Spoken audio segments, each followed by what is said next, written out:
What is going on, guys? So today we have an interesting video here. We are over here with Nick and his Coyote swap new edge, and we have Steve, who's the guru on these Coyote swaps. So what we're going to be doing today is getting the speedometer working, wire up the AC, coolant temp, fuel gauge, and oil pressure. So if you aren't familiar already, this is Nick's Coyote swap. It's a Gen 2 truck engine, has 11 of 14 Mustang cams, so Gen 1 timing components. Got this big old turb ski right here, and this thing's gonna rip. It's got a 6R80 in it, so this thing is gonna rip. It actually starts, runs now finally. Yep. And Drove home last night. We're just gonna finish up the final touches. So Steve's gonna be helping us out. He has the Coyote swap new edge with the VMP Gen 3 blower on it with a T56 Magnum. Nick has an auto. This guy's throwing the gears. It's okay. So if you do have any questions on these Coyote swap wiring, definitely go hit up Steve over there. He can help you out. So what are we doing here? We are de-pinning what we don't need out of the 42 pin connector from the new edge wiring harness. So you are going to want all of these pins to be able to integrate into the Coyote control pack harness so you can get your factory cluster working.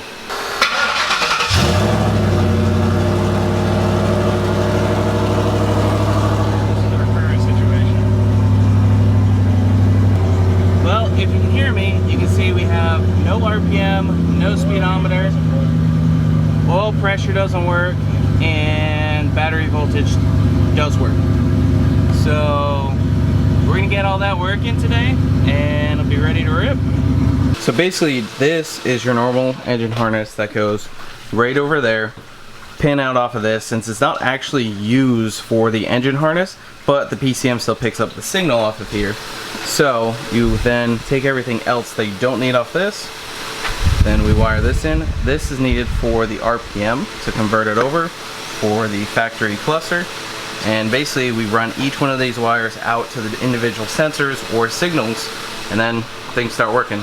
Correct. Yeah, so with this box, this keeps the tachometer from bouncing around due to the inconsistencies between the crank signal off of the stock ECU and the crank signal off of the Coyote computer. This box is going to help reduce that interference and get it to where it works. You can pick them up off of Amazon for about 12 bucks. Also, to get your coolant temp gauge working, you will definitely want to pick up one of these guys right here. This is also on Amazon. It's a coolant temp sensor and a pigtail harness, and I think it was like 15 bucks for this guy. Well worth it. You can pick these up at an AutoZone or Advanced Auto as well, but you're going to pay about 50 bucks for it. Nick, you going for a bath? I'm trying. What you doing right now? He is removing a 14mm head Allen socket out of the side of the block. Oh yeah, you're getting a shower today. You guys are not very faithful to me, are you? Well, you drained the radiator, but I just want you to know that we support you. Oh yeah. Oh, not too bad. Oh, there it is.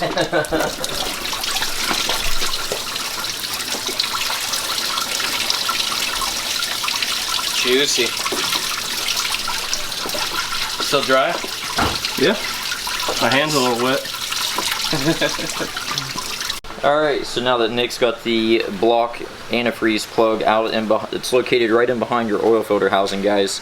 So once you get back in and remove this, it's a 14mm head Allen. You'll need to take this and your coolant temp sensor to a Lowe's or a Home Depot and get a adapter so you can reduce this down to the size of your coolant temp sensor. Alright, so 1 hour later, after we went to Home Depot, we got our fitting. Basically, we're going from a 3/4 inch for the drain plug that we removed to a 1/2 inch, and then 1/2 inch to 3/8, so that way we can adapt down to our temp sensor. Nice. So when you go to do this, guys, make sure that you're putting some thread sealer on these threads to reduce leaks. And here is your completed temp sensor. It's Eiffel Tower. Yep. Alright, so the temp sensor's in the car. so you can. You guys are setting up the wiring to run down to the temp sensor, right? Yes, sir. Getting ready to take some heat shrink here and make sure that this doesn't Ever come apart or get water down into it there to break the connection. All right, so the temp sensor is installed and our wire is ran. Right here. As you can see right there, that's where we took the plug out, put the sensor in, and now we just run the wire up and over to the engine harness plug. And we got this nice shielding here so it doesn't melt, burn, water, anything like that. Meanwhile, 3 hours later, still doesn't know what's going on. Jonathan Harder, hit the subscribe, like and subscribe. Please. Work hard, crash harder. So what we're doing now, guys, is we're getting ready to wire in our radio interference block here into the tach signal. Alright guys, so we are now working on wiring in his AC connector so this awesome Coyote Swap New Edge will be able to make 600 plus to the tire and enjoy some AC while he's doing it. Alright guys, so this is the constant control relay module. You can locate this up inside the passenger fender. There's a couple of bolts that holds it down. So basically there is 2 wires on that you're going to need for your AC clutch cycle switch. So we're splicing into that right now so we can give it power and ground down to his AC compressor. Alright Nick, well, after a lot of troubleshooting, what have we found? Basically what we did here is a long time ago I wasn't planning on using the factory PCM, so I cut the majority of the harness out that goes around to the plug right here, which plugs into the CCRM, and what that does is it controls a lot of the AC functions, the ABS. This would be the headlight harness, all that. I stripped it, pulled out the high pressure switches, all that stuff. So without that we can't get the AC to work. So basically what I got to do is get another headlight harness that goes over the radiator, connects to the fuse box and the inner fender well over here, plugs into that guy, this gray 16 pin.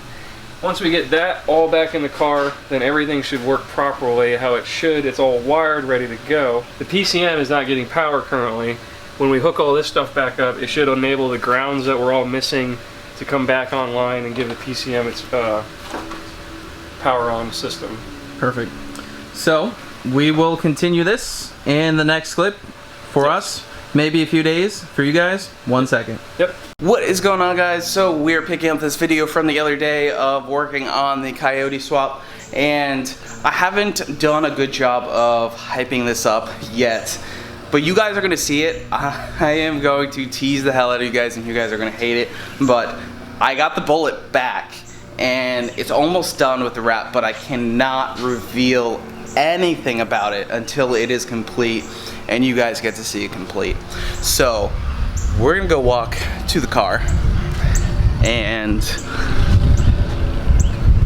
oh man, you guys are getting blackout, white, blur, all this kind of stuff. So we're gonna go hop in the car here and go take off to Nick's. Alright, so we made it over to Nick's. This is day 2 of working on this thing. Mr. C, what are we doing today? Today, guys, we are going to remove the fender and the old fuse block that the wiring have been stripped out of here so we can make the factory gauges work and communicate with the factory computer. We got another stock OEM harness here. Just pulled out of LKQ. Yep, 35 bucks. And then we're gonna take this guy out and all the wiring that goes all the way around the front and hooked up to the bottom of the fender inside here, so we gotta remove this.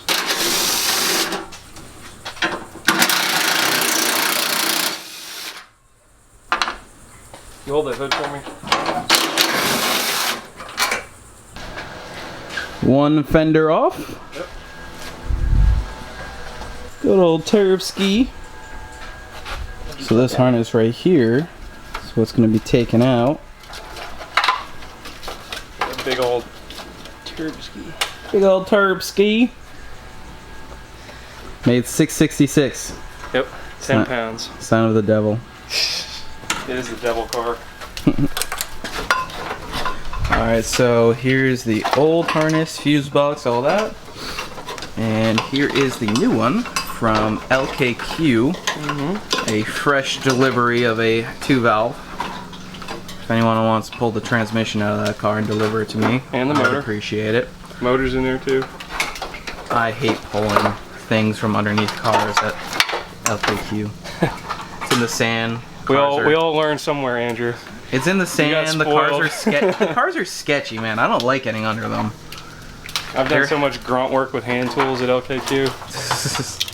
I mean, if we had a Sawzall and we could just start cutting the thing, cut off the back half of the car. Right. All right. So we have to remove the factory radiator protection casing, which goes along here.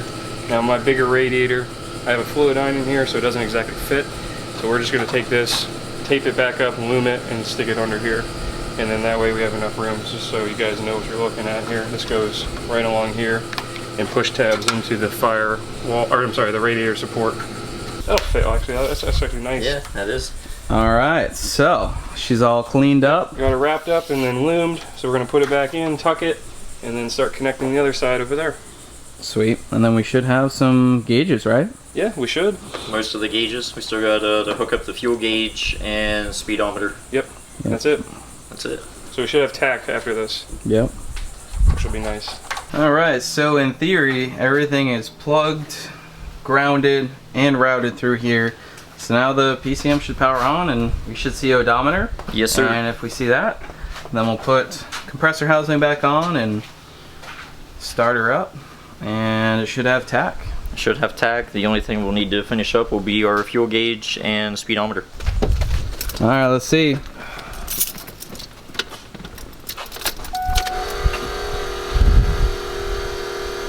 Nope.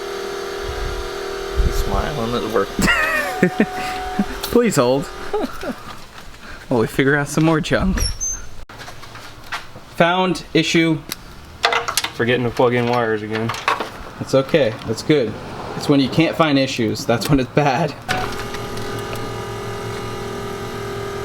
Woo! There it is. 152 miles. We finally have mileage. I don't know if the camera's even picking it up. Oh, there it is. Got a lot of miles on this turd. Should have RPM now as soon as we get the compressor housing back on. Yeah, as soon as we get everything back together and we'll fire it up. Woo! Did that as a training tool. So, Nick. Well, I left the ground off just to make sure Steve knew what he was doing. Oh, okay, okay. Training session. All right, all Training right. session. All right, let's get this turd ski back on. Very important, guys. This one ground right here. Right here. Everybody takes this off and disconnects it. It's a 2-wire ground that comes up for the plug right behind your headlight housing here. And then the PCM doesn't power on. Nope. Then your 2-valve doesn't start. That's right.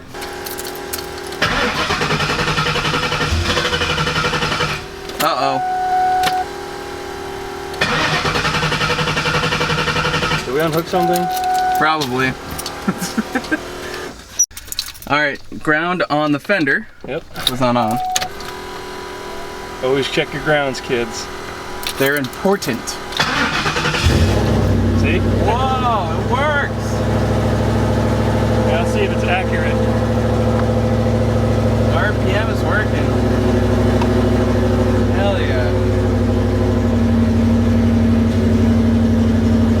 Would you look at that? Oil pressure, tack. We'll see if the coolant comes up. Coolant should start reading. 1,000 RPM. 1,000 RPM. Cold start on the Coyote. That's exactly right. Hell yeah, dude. Now we'll just see if the temp gauge comes up and then Tap we'll... the gas a little bit. Awesome. Hell yeah. Yep, nice. That's awesome, dude. Oh yeah. Steve's the man. Yeah, man. All right, so we have the factory coolant temp sensor. This is reading off of the 2-valve PCM, showing 146. And if we look right over here, we got the temp gauge going up. So that is working now too. So right now, we're going off of the Coyote PCM for VSS. Yes, sir. We're going to go ahead and get the speedometer working by splicing into the transmission pigtail connector off of the Coyote computer. And that goes over to corner there. Yes, sir. And in theory, we should have speed. Should have working speedometer. Yeah. It may not be accurate, so you may have to have your tuner adjust based off of the resistance or whatever off of the connectors. Alright guys, so we finally got everything finished up here on Nick's Turbo Coyote swap new edge. All the gauges are finished up. He's got one more thing he's got to pick up there to get a speedo working. Big thanks to Steve here. The RPM works, the temperature gauge works, the fuel level works, everything in the car works except for the speedo. Got to get a Dakota box or something similar for that, and then we'll be able to really just enjoy this car. AC will be next. I'm going to have custom lines made to clear the downpipe for the condenser to the firewall, and then be able to drive around in this hot Florida weather. Well man, glad we was able to get everything finished up here for you. Sorry we had to do a 2-day thing, but we got you all good to go now with this this fuse box harness. Make sure guys, when you want to try to do these swaps, not to modify the wiring off of the fuse box under the hood. Don't cut it up until it works. Yes. And then when it works, you can cut it up and then check what you cut. Make sure it still works. Yep. And don't forget your grounds. Don't forget the grounds. Yep. Alright guys, so I did supply Andrew with my email address that he'll make sure he drops in the video for you guys. That is the best point of contact for me at this point. If you have any questions, need any help, I am available to come out to you like I did here for Nick and get you going on the gauges. So reach out to me via email and I will make sure I check that daily and respond back in a timely enough manner for you.